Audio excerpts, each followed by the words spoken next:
రామచంద్రరావు గారు మాట్లాడిన మాటలు కొంచెం వాస్తవాలకు చాలా దగ్గర ఉన్నాయి, వాస్తవాలు ఉన్నాయి. నీ పబ్లిక్ స్టేట్మెంట్లు, నీ అడ్మినిస్ట్రేటివ్ సెక్షన్స్, యాక్షన్స్ ఏ రకంగా ఉన్నాయన్నది ఒకసారి చూసుకో. పేపర్లల్లో మన బీజేపీలో ఏడున్నారా నాయన నేను వెతికి తీస్తున్నా. ఇప్పుడు ఎప్పుడు రాబాయి నేనేమన్నా వ్యతిరేకిస్తాను ఏమన్నా? ఈ సిట్ అనేది డైవర్షన్, కాంగ్రెస్ పీ కట్టలు కట్టేది ఏం లేదు అని చెప్పి క్లియర్ కట్గా చెప్పిండు. అది ఏం చేస్తుంది తెలుసా? ఇట్లాంటి నరేటివ్ తెలంగాణ ప్రజలలో ఒక నరేటివ్ క్రియేట్ చేస్తుంది. ఇప్పుడు అన్నారు కదా అగ్రెసివ్ లేడనని, ఇప్పుడు నాకు చెప్పుండ్రి ఎట్లా మాట్లాడిండు అని అనేది ఇంపార్టెంట్ కాదు బ్రదర్. ప్రతిసారి ఏం మాట్లాడిండు అని అనేది ఇంపార్టెంట్.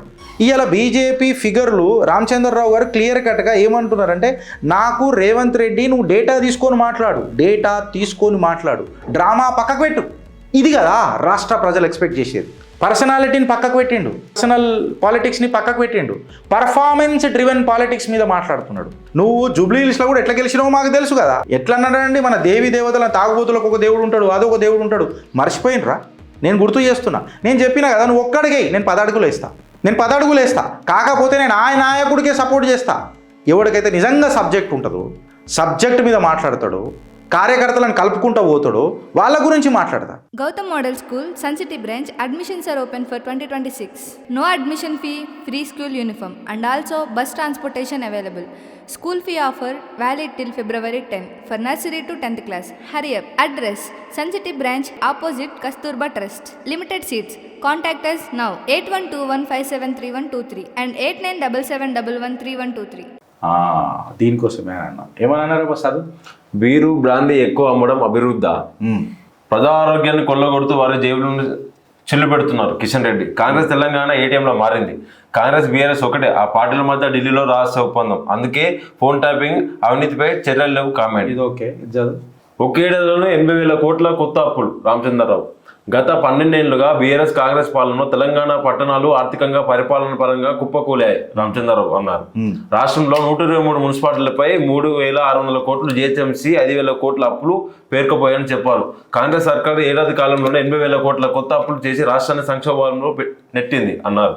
6 గ్యారంటీలు, 420 హామీలు ఇచ్చి అధికారంలో వచ్చిన కాంగ్రెస్ ప్రజలను మోసం చేసింది. ఫ్రీ బస్ పెడుతూ డొక్కు బస్సుల్లో మహిళలను ప్రాణాలతో చెలగాటమాడుతున్నారని ఆరోపించారు. మున్సిపల్ ఎన్నికల్లో బీజేపీకి ఓటు వేసి రాష్ట్రాన్ని కాపాడాలని రామచంద్రరావు పిలుపునిచ్చారు. ఈ కార్యక్రమంలో మహారాష్ట్ర మంత్రి ఆశీష్ షేలార్, పార్టీ నేతలు వీరేందర్ గౌడ్, బీబీ పాటిల్, భరత్ గౌడ్, లంకల దీపక్ రెడ్డి తదితరులు పాల్గొన్నారు. వాళ్ళు ఎవరు పాల్గొన్నారని జర పక్కకు పెడితే, రామచంద్రరావు గారు మాట్లాడిన మాటలు కొంచెం వాస్తవాలకు చాలా దగ్గర ఉన్నాయి, వాస్తవాలు ఉన్నాయి. ఆయన ఇండైరెక్ట్గా ఏమని మాట్లాడిందంటే, కాంగ్రెస్ యొక్క డబుల్ స్టాండర్డ్స్ని మాట్లాడిండు. అంటే నీ పబ్లిక్ స్టేట్మెంట్లు, నీ అడ్మినిస్ట్రేటివ్ సెక్షన్స్, యాక్షన్స్ ఏ రకంగా ఉన్నాయన్నది ఒకసారి చూసుకో. రామచంద్రరావు గారు మాట్లాడిన దాంట్లో నాకు సెన్సిబిలిటీ ఎక్కువ. ఇప్పుడు పేపర్లల్లో మన బీజేపీలో ఏడున్నారా నాయన నేను వెతికి తీస్తున్నా. ఇప్పుడు ఎప్పుడు రాబాయి నేనేమన్నా వ్యతిరేకిస్తాను ఏమన్నా? నువ్వు సమస్యల మీద పోరాడితే నేను సపోర్ట్ చేస్తాను, అంతేగాని ప్రతిదీ నేను పిత్తినా జయగొట్టాలనంటే నా వల్ల కాదు. ఇప్పుడు రామచంద్రరావు గారు ఏమని మాట్లాడినరు? అడ్మినిస్ట్రేటివ్ కొలాప్స్ గురించి మాట్లాడారు, అడ్మినిస్ట్రేటివ్ యాక్షన్ గురించి మాట్లాడారు. మీ పొలిటికల్ స్టేట్మెంట్లు ఏ రకంగా ఉన్నాయి రాబాయి కాంగ్రెస్ వాళ్ళే అని చెప్పి మాట్లాడాడు. ఇన్ఫ్యాక్ట్ ఆయన మొత్తం ఇప్పుడు సమరైజ్ చేసి చూస్తే, కాంగ్రెస్ చేసిన యొక్క మన ఏవైతే అన్ఫుల్ఫిల్డ్ ప్రామిసెస్ ఉన్నాయి చూడు, హామీలు ఉన్నాయి చూడు, దాని మీద కూడా క్లియర్ కట్గా మాట్లాడాడు. అన్ఫుల్ఫిల్డ్ ప్రామిసెస్ మీద ఆయన స్పెసిఫికలీ ఎంఫసైజ్ చేసిండు. దేని మీద? ఎంప్లాయ్మెంట్ మీద, ఉద్యోగాల భర్తీ ఏమైందని చెప్పి మాట్లాడిండు. ఫైనాన్షియల్ స్కీమ్స్ ఉన్నాయి కదా, ఈ ఫైనాన్షియల్ స్కీమ్స్లలో ఏం మీరు పురోగతి సాధించిండ్రు, మీ సంక్షేమ పథకాలకు ఇప్పటికీ తెలంగాణ ప్రజలకు ఇచ్చే గ్యారంటీ ఏంది అనే మాట కనపడుతున్నదా లేదా? క్లియర్ కట్గా కనబడుతున్నది. వెనకటికి కూడా ఆయన ఏమన్నాడు, ఈ సిట్ అనేది డైవర్షన్, కాంగ్రెస్ పీ కట్టలు కట్టేది ఏం లేదు అని చెప్పి క్లియర్ కట్గా చెప్పిండు. అది ఏం చేస్తుంది తెలుసా? ఇట్లాంటి నరేటివ్ తెలంగాణ ప్రజలలో ఒక నరేటివ్ క్రియేట్ చేస్తుంది. ఏంటంటే, ఎస్ కాంగ్రెస్కి వ్యతిరేకిస్తుంది బీజేపీ, పల్లెత్తు మాట మాట్లాడతలేదు బీజేపీ అనే తత్వానికి ఇక చెక్ పెట్టుడు మొదలెట్టిండు రామచంద్రరావు. ఇది శుభపరిణామం అని చెప్పి మాట్లాడతా. అంటే ఇప్పటిదాకా కాంగ్రెస్ కేవలము డైవర్ట్ చేయనికి వస్తున్నది అటెన్షన్ని. అలా అరిగిపోయిన టేప్ రికార్డుల లెక్క ఏమని మాట్లాడుతున్నారు? వాళ్ళ గవర్నమెంట్ అవుట్కమ్లు ఏవైతున్నాయో, గవర్నమెంట్ రిజల్ట్స్ ఏమైతున్నాయో దాన్ని చెప్పుర్రా నాన్న అంటే ఒక్క మెజరింగ్ పారామీటర్ అని చెప్పిందా కాంగ్రెస్? ఇప్పటిదాకా చెప్పలే అననే ముచ్చట ప్రస్తావన ఇవాళ ఆయన మాటలలో కనబడుతుంది. ఈ మాటలలో క్లియర్ కట్గా కూడా ఎమోషనల్ ఏం కనబడతలేదు, సెన్సిటివ్ నరేటివ్ తీసుకున్నారు. ఎంప్లాయ్మెంటు, ఫైనాన్షియల్, మీ హామీ పథకాలు ఏమైనాయి, దీంతో ఫ్యాక్చువల్ రిబ్యూటల్స్కి వస్తున్నాడు. ఇప్పుడు అన్నారు కదా అగ్రెసివ్ లేడనని, ఇప్పుడు నాకు చెప్పుండ్రి ఎట్లా మాట్లాడిండు అని అనేది ఇంపార్టెంట్ కాదు బ్రదర్. ప్రతిసారి ఏం మాట్లాడిండు అని అనేది ఇంపార్టెంట్. ఫైనాన్షియల్ యాంగిల్లో గవర్నమెంట్ని చెక్ పెడుతున్నాడు అని అంటే క్లియర్ కట్గా ఈ కాంగ్రెస్ చేస్తున్న ఫైనాన్షియల్ అవకతవకల మీద ఒక కన్నేసి పెట్టిండు రాష్ట్ర అధ్యక్షుడు బీజేపీ రామచంద్రరావు అని చెప్పి ఒక నరేటివ్ క్రియేట్ అవుతుందా కాదా నువ్వు చెప్పు. ఇప్పుడు కాంగ్రెస్ ప్రతిసారి కొన్ని క్రిటిసైజ్ చేస్తుంది అపోనెంట్స్ని. ఏందనంటే మా పాలసీ ఆల్టర్నేటివ్లో నీళ్ళు తెలియకుండా వ్యతిరేకిస్తారు, అది చేస్తారు ఇది చేస్తారు అని అంటే అరే అవురా భయ్ కరెక్ట్ ఏమలా నీ పబ్లిక్ ఫండ్స్ నువ్వు ఎక్కడ చెప్తున్నావు, నీ లోన్ వేవర్లు ఏమైపోయినాయి, నీ డెలివరీ గ్యాప్లు ఏడున్నాయి అనే అడ్మినిస్ట్రేటివ్ ఎఫిషియన్సీ గ్యాప్ని రామచంద్రరావు గారు మాట్లాడతలేరా? వెనకటికి కూడా నేను తీసుకొని మాట్లాడుతున్నాయి కదా. వెనకటికి ఏమని అన్నాడు, నేనే తీసుకొని మాట్లాడినా కదా. కాంగ్రెస్ చేసేది ఏం లేదు, ఫోన్ ట్యాపింగ్ యాప్స్లో గడి కూడా వీకదని అన్నాడు. సేమ్ చిత్రగుప్తు చెప్పినట్టే కదా. నిజంగా చెప్తే మేము కూడా ఎన్నో రోజుల నుంచి ఇదే మాట మాట్లాడుతున్నాం కదా. ఇవాళ బీజేపీ ఫిగర్లు రామచంద్రరావు గారు క్లియర్ కట్గా ఏమంటున్నారంటే నాకు రేవంత్ రెడ్డి నువ్వు డేటా తీసుకొని మాట్లాడు, డ్రామా పక్కకు పెట్టు. ఇది కదా రాష్ట్ర ప్రజలు ఎక్స్పెక్ట్ చేసేది. ఎంత గట్టిగా మాట్లాడతాడు అని అనేది సమస్య కాదు ఫ్రెండ్స్, ఎంత సబ్జెక్టు మాట్లాడతాడు అని అనేది సమస్య. ఇవాళ భారతీయ జనతా పార్టీ తెలంగాణది ఒక టోన్ నిలబెడుతున్నది, తెలంగాణలో పొజిషన్ చేస్తున్నది. ఏమనంటే అకౌంటబిలిటీ అడుగుతున్నది తెలంగాణ బీజేపీ రామచంద్రరావు గారి కంఠంతో. నాకు ఎవిడెంట్ బేస్డ్ గవర్నెన్స్ కావాలి అని చెప్పి క్లియర్ కట్గా కనబడుతున్నది. నువ్వు అరిగిపోయిన టేప్ రికార్డ్ లెక్క డ్రామా చేయకు, డేటాతో మాట్లాడు అనే తత్వం కనిపిస్తున్నది. ఇది లాయర్ కదా, తెలుసు ఆయనకు. ఇష్టం వచ్చినట్టు అడ్డగోలుగా మాట్లాడాడు. సీరియస్గా చెప్తున్నా. ఆయన కొన్ని నేను పెద్దల సభలలో జరిగిన ఎమ్మెల్సీ సభలలో జరిగిన స్పీచ్లు కూడా నేను కొన్ని విన్నా. చొరబాటుదారుల మీద, ఇల్లీగల్ ఇమైగ్రెంట్స్ మీద, రోహింగ్యాల మీద మీరు వినుండ్రి, తెలుస్తుంది మీకు ఒకసారి. ఇప్పుడు ఆయన మాటలలో మీకు క్లియర్ కట్గా నంబర్లు అడుగుతున్నట్టు కనబడతలే. ఎంప్లాయ్మెంట్ నంబర్ లేనిది, నీ ఫిజికల్ డిసిప్లిన్ ఏడుకని వచ్చింది, ఫండ్స్ ఎట్లా నువ్వు డైవర్ట్ చేస్తున్నావు, నీ వెల్ఫేర్ ప్రోగ్రాంలు ఏడున్నాయి అంటే ఎమోషనల్ స్లోగన్లు ఇస్తలేడు. ఇప్పుడు నిన్న ఒక నాయకుడు అన్నాడు బీఆర్ఎస్ వాళ్ళు కబ్జా చేసిరు, కాంగ్రెస్ వాళ్ళు కబ్జా చేసిరు. అరే గివి కాదు, ఏం కబ్జా చేసిండు, ఎట్లా కబ్జా చేసిండు, వాళ్ళ లా ఏం చెప్తున్నది అని అనేది ఇంపార్టెన్స్కి వస్తుంది కదా. సో ఒక పొలిటికల్ పర్స్పెక్టివ్ క్రియేట్ చేస్తున్నాడు.